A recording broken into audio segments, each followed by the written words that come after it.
Hola, saludos para todos. Vamos a dividir entonces este video en cuatro puntos principales. En primer lugar, vamos a hablar acerca de el propósito principal. ¿Cuál es la razón que está detrás de la elaboración de este video con un poquito más de detalle? En segundo lugar, vamos a explicar un poquito el proceso de cómo nos llegó la Biblia hasta nosotros. Es decir, cómo pasamos de todos los libros que fueron originalmente escritos en la antigüedad hasta las Biblias que nosotros tenemos con nosotros hoy en nuestras manos. En tercer lugar, quisiera explicar acerca de los diferentes tipos de traducción que existen. Existen tres principalmente, de eso vamos a hablar en este momento, y cómo esas diferencias entre los tipos de traducción influyen en las versiones finales que tenemos de la Biblia hoy en día. Y en cuarto lugar, vamos a dar algunos consejos prácticos para el creyente en general que estudia la palabra de Dios, que debería ser el deseo de todo creyente en Cristo, hermano y hermana, pero también especialmente para los hermanos que enseñan la palabra de Dios públicamente. Comencemos entonces. Número uno, ¿cuál es el propósito detrás de hacer este video? Bueno, primeramente quiero aclarar que este no va a ser un video con mucho lenguaje técnico. Cuando se habla acerca del asunto de las diferentes versiones de la Biblia, hay algunos hermanos sencillos que no tienen mucha conocimiento en cuanto a este tema, que se confunden cuando escuchan expresiones como textus receptus, código sinaítico, Westcott and Hort, de versión de Nestlé, y toda esta serie de palabras. Muchas hermanas y hermanos que de verdad quisieran aprender algo sobre este tema, pero cuando escuchan todo este nivel de vocabulario, de autores, de lo que es la crítica textual, etcétera, se desaniman y no quieren entonces seguir estudiando sobre este tema, se confunden y tienen razón. ¿Por qué? Porque en cualquier campo de conocimiento hay un lenguaje técnico que es conocido por aquellos que son expertos en la materia y que necesitan utilizar cuando conversan con otras personas que también son personas especializadas en el tema. Eso ocurre en el campo de la educación, de la ingeniería en sus diferentes ramas, en la medicina, en las ciencias sociales, en las artes, en la música, etcétera. Por lo tanto, este video no está hecho para personas con gran conocimiento técnico. No es para personas que están acostumbradas a utilizar todo este vocabulario. Si usted está observando este video y le parece que es muy simple y sencillo lo que estamos diciendo, es porque es simple y sencillo. Estamos tratando de alcanzar a las hermanas y hermanos del pueblo del Señor, aquellos creyentes que quieren tener una respuesta clara, sencilla, sobre el motivo de tener tantas versiones diferentes de la Biblia y qué hacer delante de esta situación. Entonces, eso es la primera parte del propósito principal por el cual estamos haciendo este video. En los últimos meses, debido a la pandemia, ha proliferado enormemente el uso de la Internet, especialmente de videos como este, para tratar de enseñar la palabra de Dios y predicar el mensaje del Evangelio.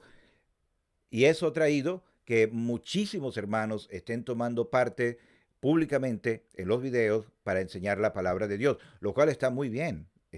Es maravilloso ver ese boom de deseo de que la palabra de Dios se siga predicando a pesar de las restricciones que tenemos en la cuarentena.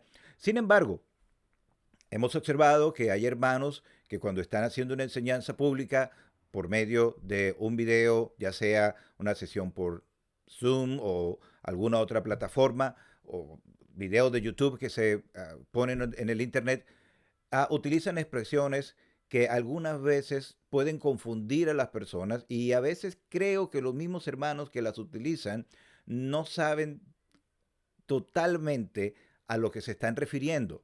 Expresiones como esa palabra no está en el original o ese versículo no se debe traducir así, la traducción correcta debe ser así, o decir, por ejemplo, cosas como el tiempo aorista circular aquí no es el correcto porque esto está en otro tipo de aorista, el aorista lineal o circular o el que sea. Bueno, los hermanos lo hacen por buena intención. ellos tienen libros y ellos tienen herramientas o quizás consultan el internet probablemente y leen estas cosas y las repiten en público. Esto lo que trae a veces es confusión para la hermana y el hermano sencillo que está escuchando eso. Y además, como dije también, yo creo que el hermano no ha entendido completamente lo que está diciendo. Y esto hace que la persona se vea como que de verdad sabe mucho de lo que está diciendo. Pero al final recuerden algo bien importante. La enseñanza de la palabra de Dios es para la gloria de Dios. Por favor, no olvidemos esto.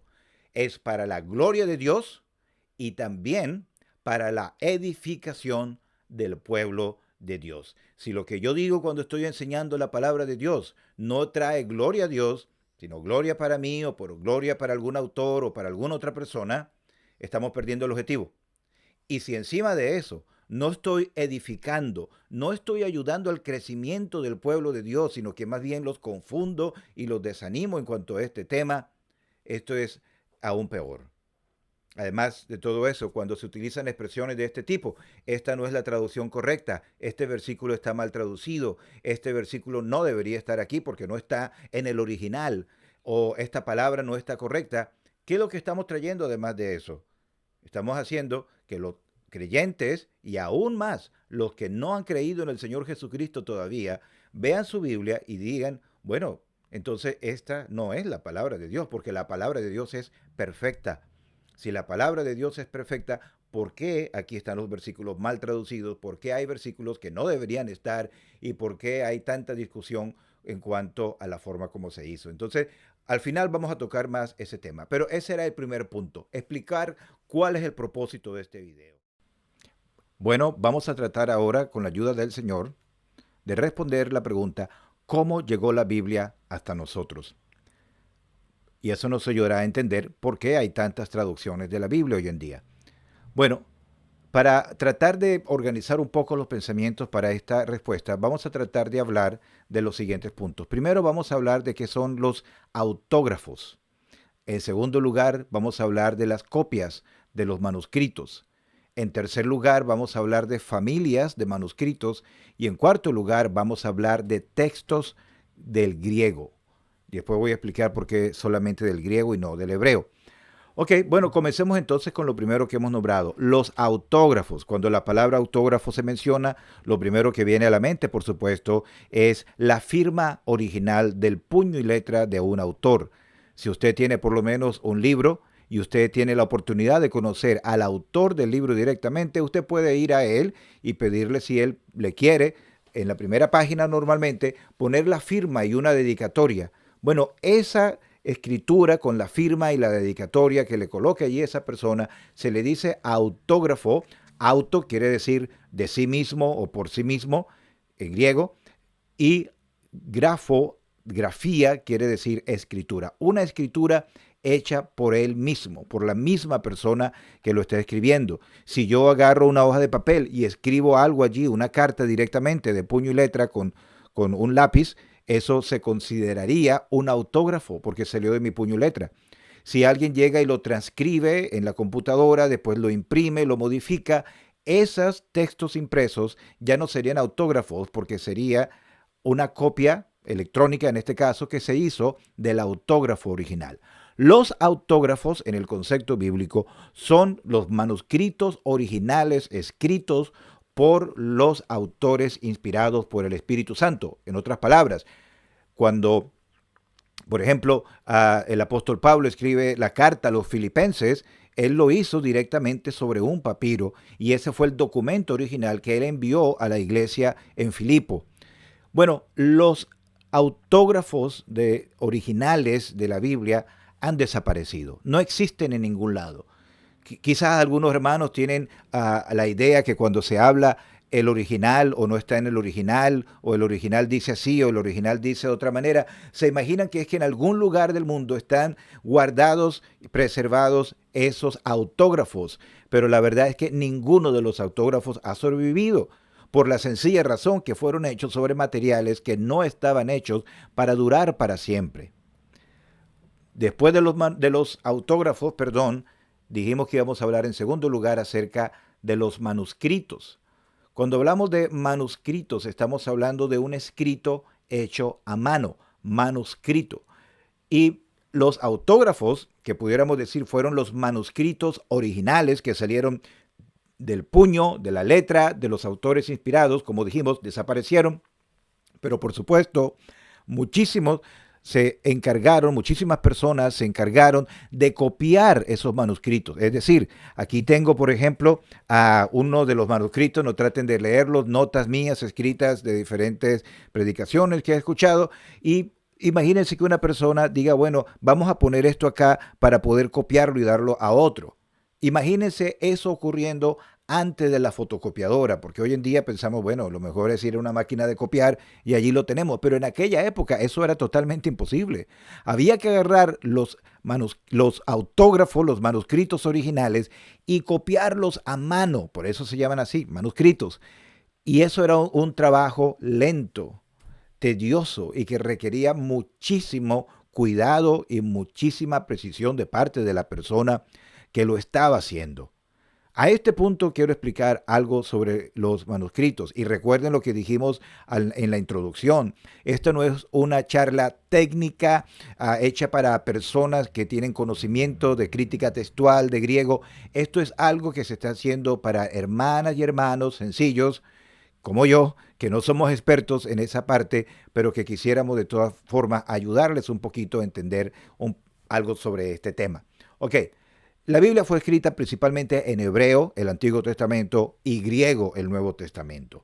Recuerden que hay un lapso de aproximadamente 400 años entre el final del Antiguo Testamento y el principio del Nuevo Testamento. Esos manuscritos originales, autógrafos hebreos del Antiguo Testamento, fueron copiados por judíos, llamados posteriormente escribas, que se daban a una tarea muy minuciosa y delicada como era la de poder transcribir con el mayor rigor la autoridad de la palabra de Dios. He leído, como dije antes, yo no soy experto en la materia, pero me ha tocado leer mucho sobre este tema desde que llegué aquí a este país, Australia. Para los que no saben, yo soy de Venezuela, pero llegué a Australia en el año 2004, 16 años atrás, y tuve, vamos a decir, como que un choque al tratar de comenzar a leer la Biblia en inglés, habiendo estado acostumbrado a leerla en español. Yo aprendí a leer mi Biblia con la Reina Valera de 1960 y en Australia, donde me congrego, se utiliza la King James, la versión de la King James de la Biblia, y tuve que ver compararla y ver que habían cosas, por supuesto, que eran más difíciles de entender para mí aprendiendo el idioma, etc. Eso me llevó a mí a estudiar este tema. Después hice un posgrado en la rama del estudio del lenguaje, linguistics, se dice en inglés, applied linguistics, y me tocó tratar de ver cómo transfería lo que yo estaba aprendiendo sobre las estructuras del lenguaje a las diferentes versiones de la Biblia, y además de eso también estudié para ser profesor de inglés aquí en Australia. Entonces, trabajé mucho tiempo antes de estar como en la obra del Señor a tiempo completo. Tuve que trabajar, ese fue mi empleo por 7, 8 años, dar clases de inglés a personas de todos los países del mundo. Entonces, eso es lo único que pudiera decir que me ha ayudado para entender este tema y para poder interesarme y estudiar el tema. Volviendo entonces a lo que decía anteriormente. Esos manuscritos hebreos fueron copiados por judíos piadosos que tuvieron un gran temor al saber que lo que tenían en sus manos, por supuesto, era la palabra de Dios. Después, cuando se llega al Nuevo Testamento, el idioma que se utilizó era el griego, que era el idioma preponderante, la lengua franca que se utilizaba para comunicarse en la mayor parte del imperio. Entonces, las personas que que transcribieron, que copiaron, que hicieron manuscritos copiados de los originales, tuvieron también, por supuesto, mucho rigor, tuvieron también mucho cuidado en lo que estaban haciendo, pero según aquellos que han estudiado y escrito sobre el tema de la copia de los manuscritos, no hubo el mismo rigor, el mismo cuidado que hubo con la copia del Antiguo Testamento. Voy a aclarar algo aquí. El Antiguo Testamento fue hecho por los hijos de Israel, el pueblo escogido de Dios, y la copia de los manuscritos fue hecho por personas de esa misma nación. los autores inspirados eran hebreos y los escribas que lo copiaron fueron hebreos. Mientras que los manuscritos griegos fueron copiados y transcritos por personas de diferentes nacionalidades que, aunque hablaban el griego, tenían diferentes variantes en diferentes provincias, en diferentes partes donde estaban, lo que normalmente ocurre con nuestro idioma castellano. Yo soy de Venezuela y aunque conozco gente de muchos países de América Latina, a veces yo digo expresiones que son totalmente incomprensibles para personas de Chile, de Colombia, de México, y lo mismo ocurre con ellos. Es decir, hablamos el mismo idioma español, pero hay variantes dentro de la forma con la que nosotros hablamos. Por eso, o esa es una de las razones por las cuales se presentan diferentes variantes en los manuscritos griegos que no se presentan normalmente en los manuscritos hebreos. Espero que me estén siguiendo. Los manuscritos hebreos, las diferentes copias a mano que existen de los libros de la Biblia del Antiguo Testamento, tienen una concordancia entre sí de casi del 100%. Mientras que los manuscritos que se han escrito a mano en diferentes partes del mundo antiguo tienen variaciones entre uno y otro. Alguna palabra es distinta, otra palabra se expresa de una manera diferente. Y además de eso, también hay que entender que el idioma, todo lenguaje, todo idioma es dinámico, no es estático, está transformándose totalmente. Yo salí de Venezuela hace 16 años y a veces escucho personas en Venezuela hablar hoy en día usando expresiones y palabras que yo nunca había escuchado y no entendía o tenían otro significado diferente hace 16 años. Y en un periodo de tiempo tan corto. Si usted lee libros de hace 100 años, 200 años en español, va a encontrar lo mismo. Entonces, en la medida que iban pasando los años, siglo segundo, siglo tercero, siglo cuarto, siglo quinto, siglo sexto, el griego iba cambiando y por lo tanto había diferencias entre la forma de algunos manuscritos. Diferencias de vocabulario, diferencias de gramática, etc. Encima de todo eso, hay que entender algo también muy importante. Las personas que copiaron los manuscritos no eran inefables, eran seres humanos que estaban sujetos a errores. Dios preservó su palabra, eso lo tenemos que enfatizar. El Espíritu Santo veló y salvaguardó la preservación de la escritura, de la palabra de Dios. Pero no hay que negar que estas personas que tuvieron la tarea de copiar eran seres humanos y en algún momento pudieron haber omitido alguna palabra. Imagínense, hoy en día uno está transcribiendo algo y se le olvida una letra, olvida una palabra, con todos los medios que tenemos para tratar de corregirlos. A veces escribo una carta en Word, este programa de la computadora, y la computadora trata de subrayarme las palabras en rojo para mostrarme donde hubo un error, pero a veces el contexto no permite que muestre el error y por lo tanto, si yo no me detengo a revisarla y revisarla otra vez y otra vez, se puede pasar un error de la transcripción allí. Imagínense en aquella época con las limitaciones que tenían. Entonces, fíjense lo que hemos dicho. Las diferencias del griego en diferentes provincias del Imperio Romano. La variación del idioma griego en cuanto a vocabulario y gramática al pasar los siglos. Y en tercer lugar, la posibilidad real de errores humanos que pudieron haber sido cometidos por las personas que estaban transcribiendo. Voy a sumar un cuarto elemento que explica la diferencia de las variaciones entre los manuscritos del griego, y es que la iglesia durante esos siglos, sobre todo en los primeros siglos del cristianismo, siglo IV, siglo V, estuvo atacada por muchas falsas doctrinas, herejías. Algunas de ellas negaban la deidad de Cristo, otras de ellas negaban otras doctrinas importantes, y era una época de mucha controversia.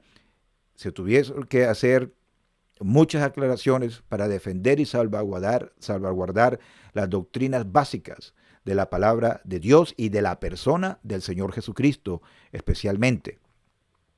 Bueno, algunas de las transcripciones que se hicieron en aquella época muy probablemente estuvieron sujetas a las percepciones personales de algunas de esas personas que habían sido influenciadas de alguna manera por estas herejías. Eso pasa hoy en día también. Hay versiones de la Biblia hoy en día que se utilizan por algunos grupos que se llaman cristianos, que reflejan la idiosincrasia doctrinal o los errores, para decirlo de forma más clara, que ellos enseñan y han tenido que cambiar la Biblia para poder justificar lo que ellos dicen. Si eso pasa hoy, en el siglo XX, XXI, imagínense en el siglo III, en el siglo IV, en el siglo V.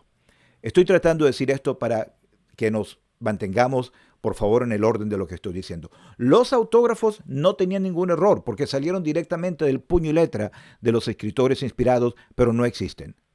Los manuscritos de esos autógrafos, copias hechas a mano del Antiguo Testamento del hebreo, preservaron en la mayor, casi 100%, la concordancia entre los diferentes manuscritos en diferentes lugares, porque fueron hechos por personas de la misma nación, los hebreos, que eran extremadamente celosos por salvaguardar el texto divino sagrado como había sido recibido por ellos. Y el idioma hebreo aparentemente tenía características que no sufrieron tantísimas variaciones como a lo largo de la historia, por lo menos durante ese tiempo.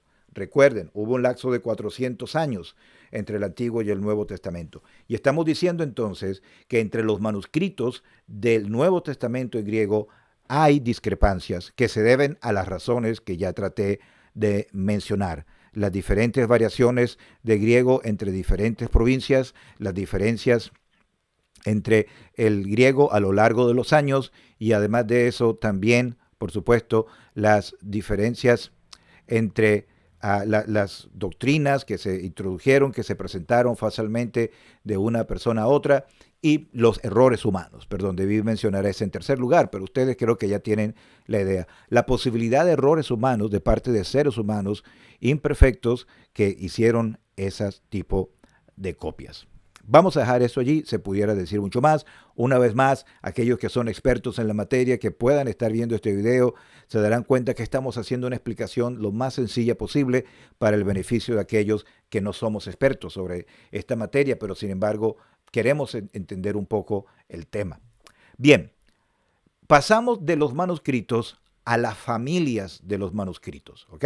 Autógrafos salieron del puño y letra de los apóstoles o de los escritores bíblicos inspirados, los manuscritos antiguos que fueron copias de los autógrafos y copias de las copias que se hizo a lo largo de varios siglos, y llegamos a la familia de los manuscritos. Cuando entramos al tema familia de manuscritos, estamos hablando ya algo que se llama la crítica textual. La crítica textual. Crítica textual tiene que ver con el trabajo de expertos lingüistas en los lenguajes bíblicos que conocen de ese tema, esos sí son expertos de verdad, que se han dado la tarea por varios años, por lo menos desde el siglo XIX, de comparar todos los manuscritos que existen.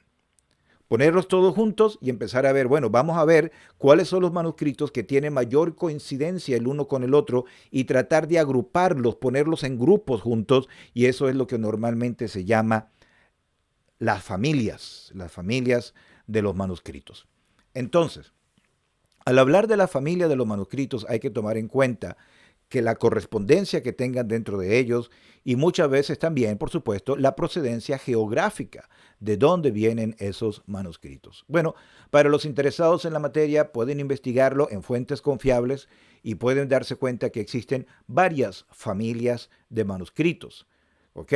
Uno piensa en la palabra familia como personas que se parecen, ¿no? Por lo menos si ustedes ven algunos de mis primos o mis hermanos, ustedes ven rasgos parecidos, ven a mis hijos y dirán, bueno, se parecen entre ellos, parecen familia, son familia. Piensen eso cuando piensen en la familia de los manuscritos. Se comparan y se ven que hay entonces muchas similitudes. Sin embargo, dentro de las familias de manuscritos que existen, se dice que hay dos que son como las más influenciantes, las que tienen mayor influencia, las más importantes. Vamos a decir, aunque puede tener otros nombres, pero la familia de los textos bizantinos, los manuscritos bizantinos, y la familia de texto alejandrino. Ok, estoy tratando de usar vocabulario sencillo acá. La familia bizantina, los textos bizantinos, normalmente se refieren a los manuscritos griegos que sobrevivieron en el Imperio Bizantino. Un poquito de historia. Ustedes habrán escuchado hablar del Imperio Romano, que gobernó la mayor parte de todos los países alrededor del Océano Mediterráneo. Lo pueden buscar en cualquier mapa. Ese imperio romano que duró por varios siglos se desmembró aproximadamente en el siglo IV, siglo V, y se partió en dos, el imperio occidental, el imperio oriental. El imperio occidental, a la caída del imperio romano, se desmiembra en una cantidad de pequeños reinos, de dominios feudales, que al pasar el tiempo originaron los estados modernos que hoy conocemos como Alemania, Francia, España, Portugal, Italia, Suiza, esa parte de Europa. El imperio oriental, entonces, quedó principalmente por estos países que hoy en día quedan en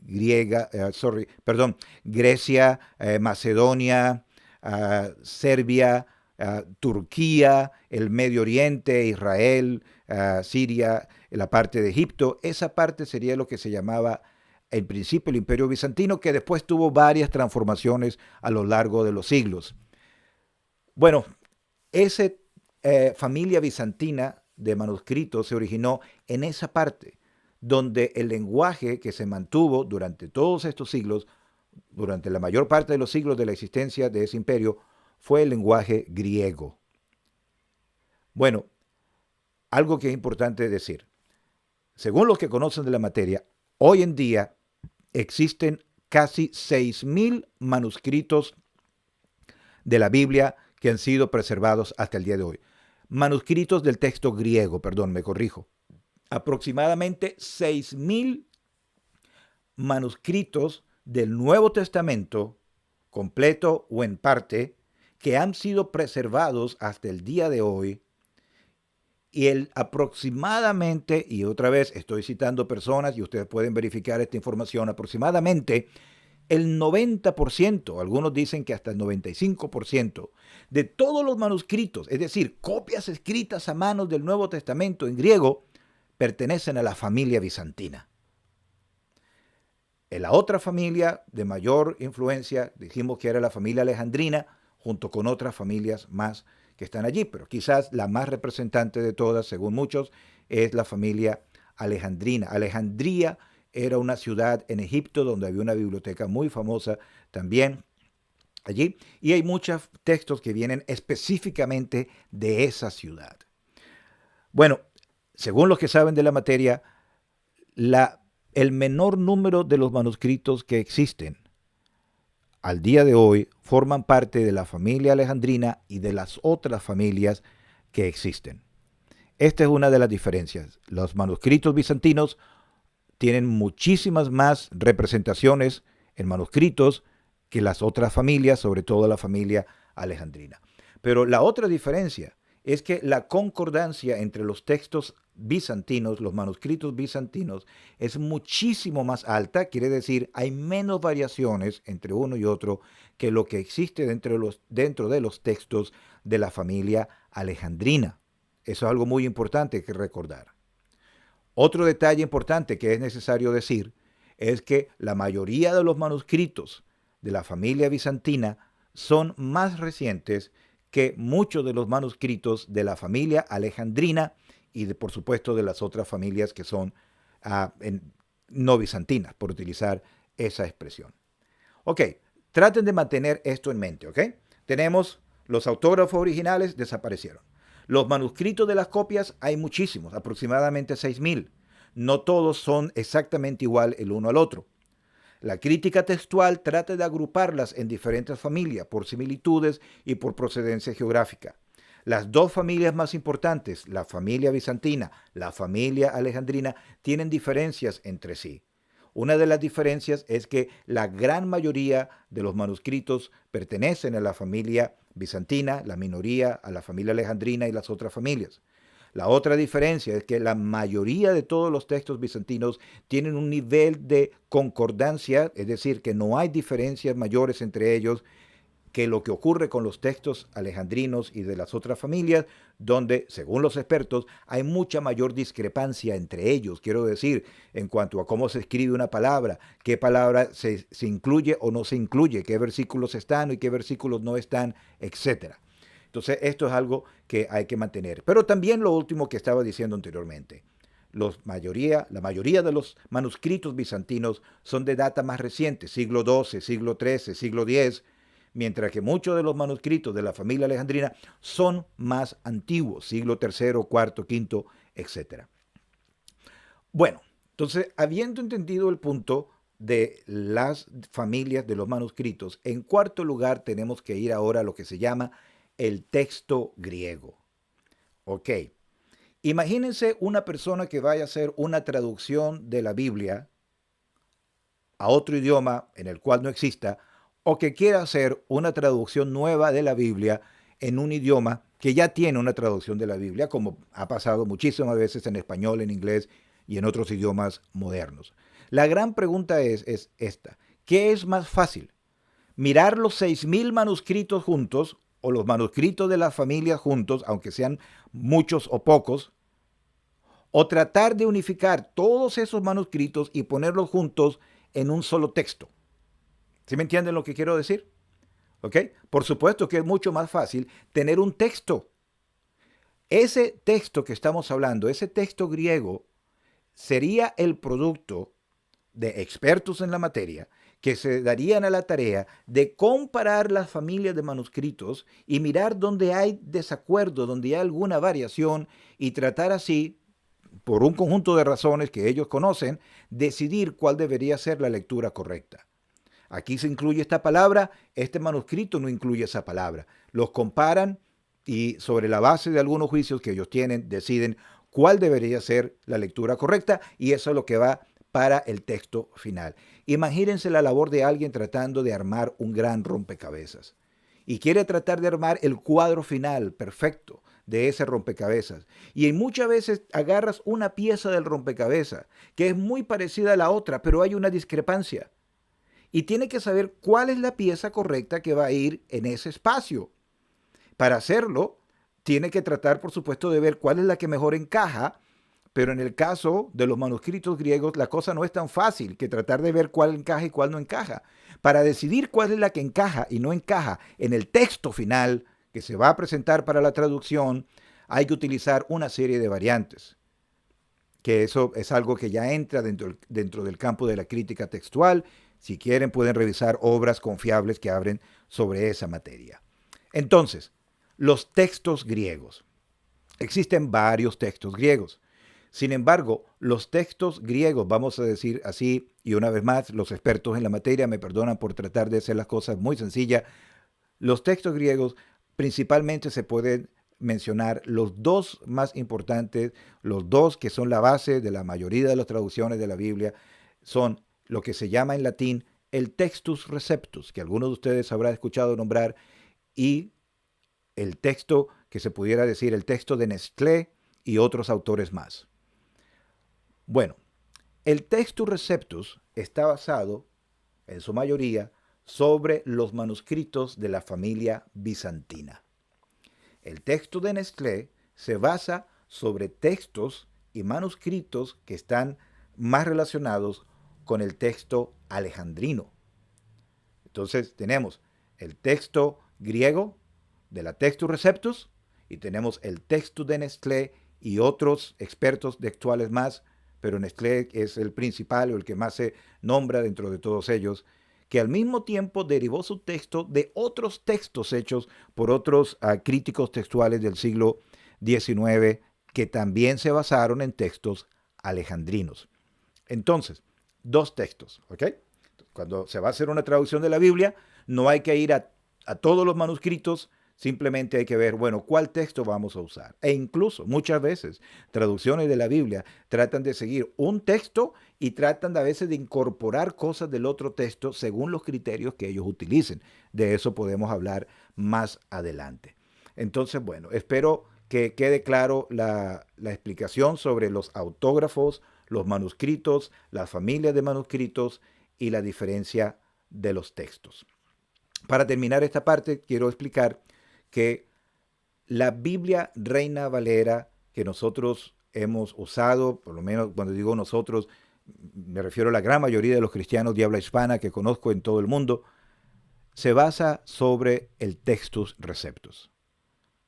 La mayoría de las versiones modernas que aparecen de la Biblia en español, en inglés y en otros idiomas hoy en día están basadas sobre el texto crítico de Nestlé y de otros autores que hemos mencionado anteriormente. Cuando un hermano dice o escribe y dice, bueno, los manuscritos originales no tienen este versículo. Cuando ellos dicen, el original no dice esto, o los manuscritos más antiguos no dicen esto. Yo creo que muchas veces el hermano que dice eso no entiende de verdad lo que está diciendo. Y lo digo con respeto, por supuesto, porque pareciera indicar ese tipo de expresiones que existe un acuerdo total en cuál es el original o cuáles son los originales, cuando la verdad es que primero los originales autógrafos desaparecieron hace mucho tiempo, no existe, los manuscritos tienen muchas variaciones entre unos y otros, y además de eso existen dos textos griegos principales que se están haciendo. Voy a decir algo antes de terminar esta otra idea. Cuando dije que los manuscritos tienen variaciones, hay algo también que es maravilloso decir. Muchos expertos han comparado estos manuscritos y han dicho que a pesar de que hay variaciones, hay un acuerdo muy elevado, alrededor del 90% o más del 90% entre esos textos que hemos mencionado anteriormente, esos manuscritos, haciendo la salvedad que el nivel de homogeneidad es muchísimo más alto entre la familia bizantina que entre las familias alejandrinas y otras parecidas a ellas. Pero sin embargo, hay que aclarar eso porque lo he encontrado tanto en personas que son muy conservadoras como un poco más liberales, que ellos reconocen que esas variaciones, aunque no son insignificantes en algunos casos, sin embargo, no son la mayoría. Quiero decir, la diferencia entre los manuscritos no es que están en desacuerdo en un 50%, están de acuerdo en una gran mayoría. Y más bien deberíamos ver la mano de Dios, que a pesar que se hicieron tantas copias, cuando habían tantas fallas humanas posibles y variaciones lingüísticas a través de las regiones y a través de los siglos, y sin tener los adelantos tecnológicos que tenemos hoy en día, el nivel de acuerdo entre los manuscritos es muy abrumador y las variaciones no son tan grandes como se pudiera haber esperado. ¿Ok? Entonces, cuando decimos que un hermano está diciendo o lee en un comentario o alguien dice en alguna presentación, los manuscritos originales no tienen ese versículo, lo que se está diciendo es que indirectamente están aprobando el texto crítico de Nestlé. Eso es lo que quiere decir.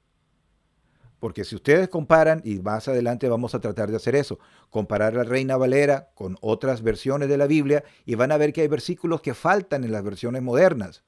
Y muchas de estas versiones modernas tienen una nota abajo que dice, hay algunos versículos que van aquí, pero que no están incluidos en el original. E incluso hay algunas versiones que tienen los versículos, pero le ponen una nota grande abajo que dice, este versículo no está en los manuscritos originales o no está en los manuscritos antiguos.